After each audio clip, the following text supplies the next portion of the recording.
जान हमर छोड़ क गेलै ससुरबायो।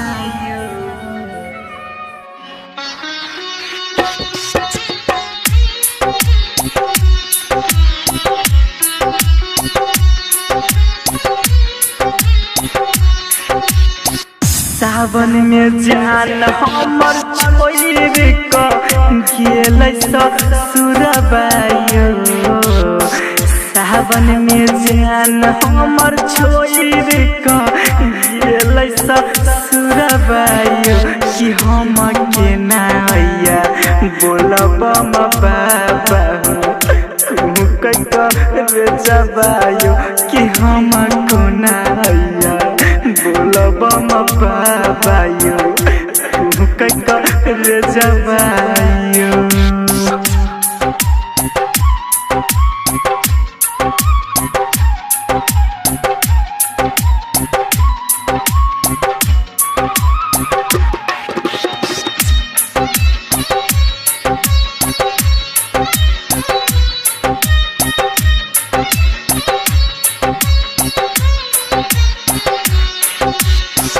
सुना लागै छै ओकरा बिना घरिया गाना मायो।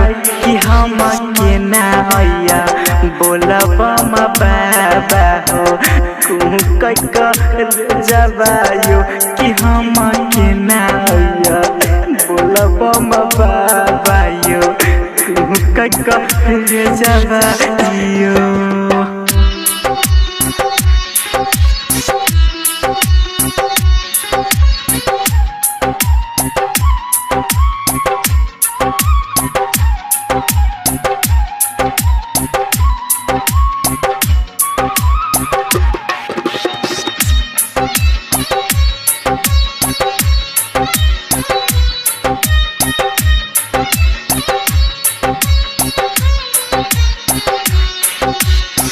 साथे में देव घर जइबई खेने रहिए कसम बायो।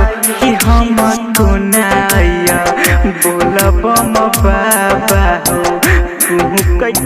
रे जबायो। कि हम को नाया बोलब बाबायो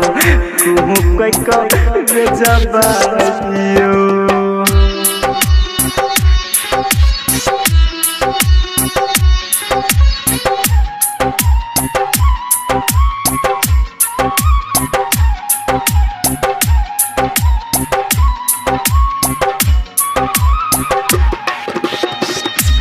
रिकॉर्डिंग स्टूडियो दरभंगा।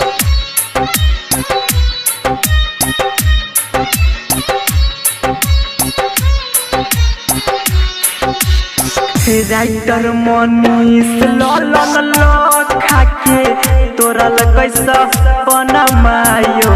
कि हम के नाया बोलब बाबायो रे जबायो। कि हम के नाया बोलब बाबायो रे जबायो। Recording studio Darbhanga.